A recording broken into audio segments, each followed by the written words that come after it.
Hello everyone, this is Hakaym and welcome back to some more World of Warships, and yes, I know, back with some more CVs, and today I'm showing off the Langley. I actually never really went that far up the US in line prior to obviously the update and the new CVs, and so if you're not aware, the Langley's the tier 4 USN carrier, and it's not a very fast ship. This is actually going to play a very crucial role in this battle. We are actually bottom tier, technically. Tier 4 and a tier 5 match. Both CVs are obviously tier 4. And one thing you may have noticed is that tier 4 CVs don't actually have any fighters to actually launch. So there's actually really no way to counteract the enemy CVs. But tier 4 CVs aren't really that strong. I mean, yes, if you're probably top tier, you'll be fine, but against, tier 5s, and you won't see tier 6, so tier 5s for the most part, you're gonna struggle a bit. So I did take out the HE rockets, starting off because there are three destroyers in this battle, and this is prior to the hotfix that's coming out. That's going to be nerfing somewhat the CVs, especially the IGN, because we'll actually be seeing kind of what the IGN is going to be like here in a little bit. And obviously they're buffing the AA on the DPM on just normal ships. So we actually land a decent hit on that destroyer. However, one major difference between USN, CVs, and IGN HE rocket planes is I want to say the reticule is a little bit different. While the IGN has more of a vertical, more parallel with the travel, this is actually more of a perpendicular. So it does a little bit better job actually landing with a ship more perpendicular to your travel. Now, coming back to kind of the whole Langley aspect, as you can see, our team is pretty much pushing quite heavily down the A through D line, and I've completely forgotten C. Now, I was taking my time getting turned around, and this is going to play kind of a crucial-ish problem here in the moment, but we do realize that C has been captured, and there is probably a destroyer around. And once again, the Langley is not a very fast ship. You probably know what's going to happen. This has been a very common occurrence as of late, and it's pretty much due to the fact that CVs have less map control than what they used to. And that is a destroyer hunting a CV, and lo and behold, yep, there is the enemy Nicholas. Once again, going after a CV, and look how much damage this Nicholas actually does. Takes out one of our planes, and this is kind of the slight issue. Now, unfortunately, once again, this replay doesn't really show off the dispersion, but whenever you move, your dispersion pattern widens out versus what the IGN saw. IGN, you could maneuver all you want, and your dispersion would still stay very tight, which is what's actually going to be changing here in the future. But obviously, now due to the fact, well, besides obviously we could only let off one torpedo, yeah, tier 4 kind of sucks. It's not very fun being CV tier 4. You are very much limited on what you can do. Once again, there is the destroyer coming after us, and he's gonna dog us for a while. So I did switch over to the HE rockets to try to take care of this Nicholas, and unfortunately he is staying fairly perpendicular. We do get a semi-decent hit, but not really that big. Only did 1,254 points of damage, so not particularly amazing, but we do have another chance at striking it. And if only this AFK Königsberg was alive, we'd be okay. But no, we have an AFK Königsberg, so things aren't particularly great. And keep in mind, this Langley has a whopping speed of 15.1 knots. So half as fast as a Nicholas, obviously. Actually, I almost almost 1.5 times slower than a Nicholas, something like that. Actually, my math might be a little bit off, but you get what I mean there. It's definitely a little bit slower. Now, one other major difference between the USN and the IGN line is the IGN actually has AP bombs with its side bombers. The USN carriers actually have HE bombers, and they actually still hit pretty darn hard, except for the fact that I really suck at dive bombers. Yeah, dive bombers are by far not my most favorite vehicle to attack with, but well, kind of need to try to deal with this Nicholas that is constantly coming after us. Yeah, like I said, I'm not particularly great with them. It's just something I'm gonna have to learn. Now, I'm not defending. Once again, I'm not defending Wargaming, but I really think, once again, this was very much needed in this game, and it's not perfect. I mean, that much is obvious. It's currently not a perfect system, and it's still currently being worked on. But one thing I will say, with this destroyer chasing after us, this is a mistake here I actually make. So we are being chased down by the Nicholas, who is by far the more dangerous destroyer. And this is probably another little aspect, but I'll get to that in a point.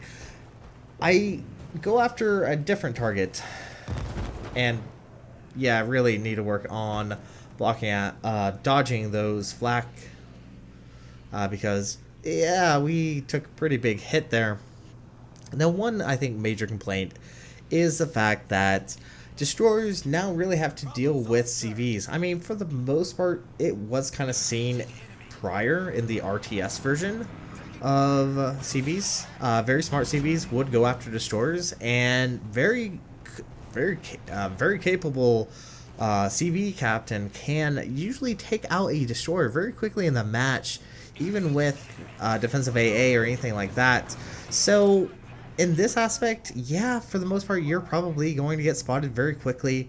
But if you play your cards right and effectively and rely more on teamwork, I know, shocking teamwork, but if you rely on teamwork more so, you're actually going to survive a little bit longer. You're going to have to play a little bit differently. That's all. This is what's really come down to. And some destroyers have fantastic AA. This Nicholas actually, as you see, granted this isn't like a fully spec captain or anything, has really fantastic AA. And once again, this is being worked on. Actually do land a hit. Nice, 2,000 points of damage. So my whole spiel is just give it time. I mean, I see people are just complaining just to complain.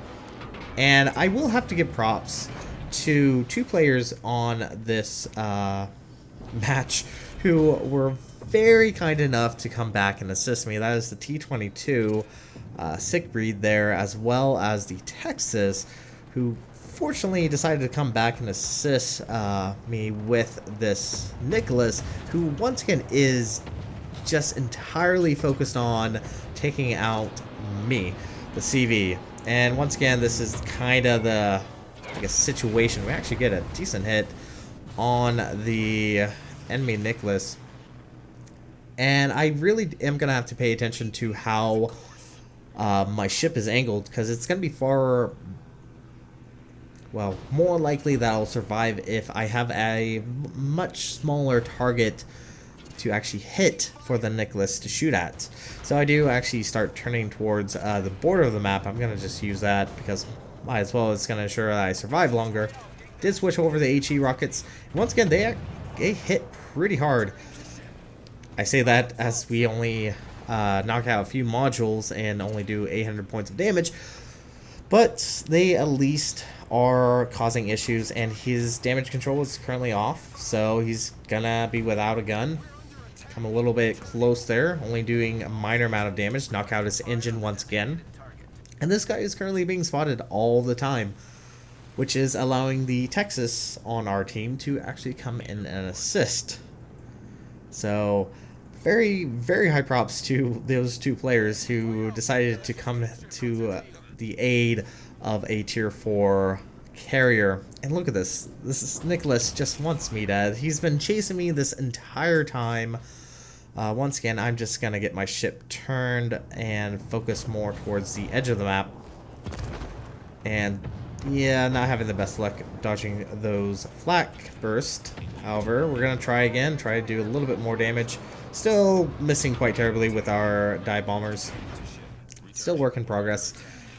And I'm actually very surprised. I do actually FK, which is going to be nerfed here upcoming. So they no longer can abuse that. Which, I mean, I agree. I mean, there's really almost like two sides of the camps. But anyways, Nicholas is finally dead. So huge props to the Texas and T-22 for coming to the aid of this poor, unfortunate Langley, who actually almost died.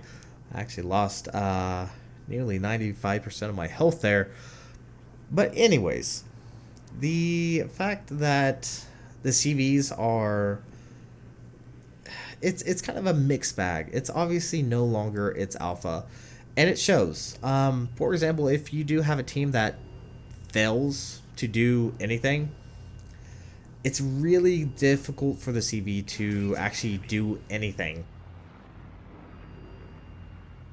I believe actually, for instance, I had a Shikaku battle where I managed to take out 5 ships, and I think there was only one other ship that was able to do anything, but you're just very limited on your alpha strike. That being able to switch around a battle is extraordinarily difficult and does require more patience and that focus on dot damage. So that's one thing I will have to say I need to focus on is dot damage.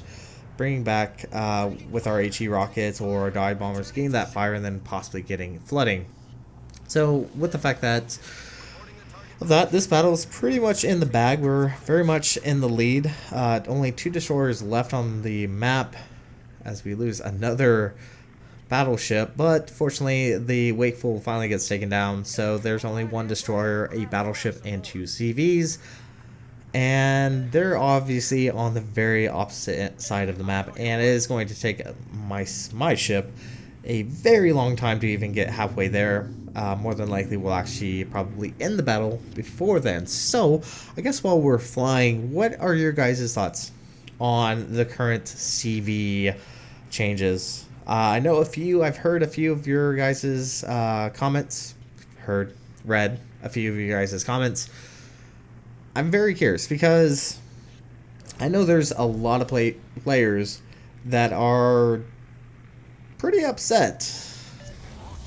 And it's either a matter of fact on the CV, how they changed pretty much the power of the CV, and then also coming from the fact of ships AAs not being quite as potent, or better yet, able to really protect itself, because there have been instances where I played battles and the ship, being a British cruiser such as the Neptune, struggled to even shoot down some planes. Granted, they were tier 10 midway planes, but still the fact compared to what you would normally expect is quite dramatically different. And can I say the manual fire control of AA is not really a skill that I would pick for my captains, because just being able to switch your sectors a little bit quicker, I don't really find it that beneficial. If I'm to be perfectly honest, I really don't. And unfortunately, this is just a bad positioning. I'm just gonna lose all my planes right here to the flak burst. Yeah, so instantly lost everything. I only got 1 torpedo hit. Not a particularly amazing battle in the Langley. I think we'll barely get 16 or 17,000 points of damage in this battle. But anyways, what are you guys' thoughts? Like I said, I know a few of yours.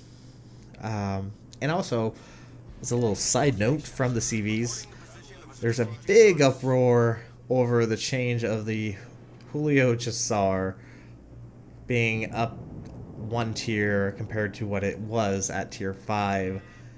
Now it is getting a buff to its armor from last I read, and I will have to say, kinda needed. I'm not saying it's like the Yamato. Well, it's almost kind of like the Yamato, but it's actually a very strong ship at its tier. Almost a little bit too strong. Though at times I will have to say the Julio Cesar does kind of annoy me, but it's still a very strong ship all the same. So we'll see how things go. It is getting a buff to its armor. Don't know about its guns. Don't think its guns are going to get that buffed up. But anyway, so that's actually currently happening.